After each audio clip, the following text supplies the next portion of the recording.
Tan, taranam, tan, tan, tan, taranam, tanan. Buonasera gentili telespettatori e benvenuti a questa edizione straordinaria di TG69.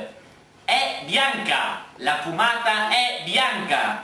Questo vuol dire che i cardinali hanno emesso il loro verdetto. Ma ora colleghiamoci immediatamente con il nostro inviato da Piazza San Pietro che ci darà delucidazioni riguardo all'elezione del nuovo pontefice. A te la linea! Eccoci qua, siamo in Piazza San Pietro, prego la telecamera di avvicinarsi. Sta per uscire il cardinale con il verdetto. Ecco, si muovono le tende, sta per uscire il cardinale con il nome. Ecco il cardinale che esce, ascoltiamo il cardinale. Nunzio vobis Gaudium Magnum Habemus Papam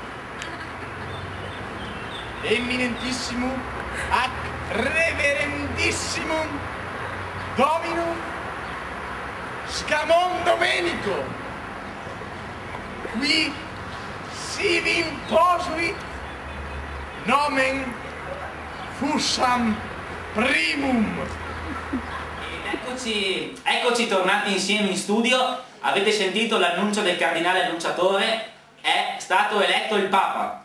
Trattasi di Domenico Marson che ha deciso di chiamarsi Fussam I.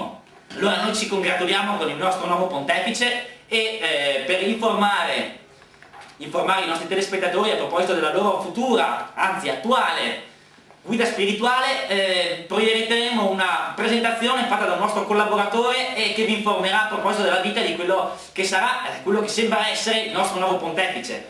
Vi racconteremo amori, perversioni, fantasie a proposito di questo nuovo personaggio. Ricordiamo, Domenico Marson è nato in un piccolo villaggio della Marca Trevigiana, ma lasciamo le parole a dopo. Ora sfruttate queste presentazioni per sapere qualcosa di più e per rinnovare la vostra fiducia per questo uomo e questo nuovo elemento, questo nuovo mattone nel grande muro della storia.